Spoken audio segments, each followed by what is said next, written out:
They call Charleston the Holy City because of its skyline of steeples. And after last year's tragedy at Emmanuel AME, hungry souls seeked out the church for comfort. That's when two local pastors stepped in and sought to make the Holy City more sacred. Evan West has that story. Churches are the staple of Charleston. They are the windows into the world of yesterday. Their steeples have withstood the test of time, but that doesn't mean their seats are full. Most people are not relationally connected to a church. And so in the Holy City, what we have to first understand is that tradition, that thought, that stigma is false. The tragedy this city witnessed 1 year ago brought people from all walks of life together at a prayer vigil at Francis Marion Square.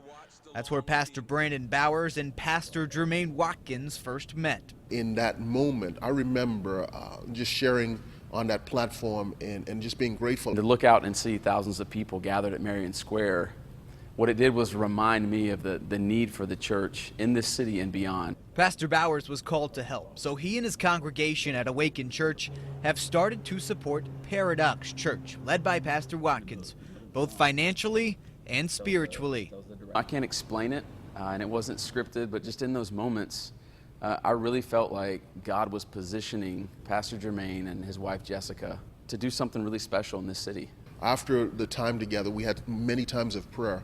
I remember Pastor Brandon looking at me and saying, "I want to pray for you because I believe you're called to this city." It's here at the Midland Park Ministry Center in North Charleston where Paradox Church opens its doors every Sunday. And while this may not be their forever home, Pastor Watkins and Pastor Bowers hope that Paradox Church can have an everlasting impact on the community. We had already felt the burden to plant a church that would be intentionally multi-ethnic. We didn't necessarily react to what happened a year ago, but definitely Paradox Church, the church that we're planting, is a respond. It's a respond to what we see God wants to do in bringing together diversity and racial reconciliation. They say the man accused of killing 9 innocent Christians wanted to start a race war.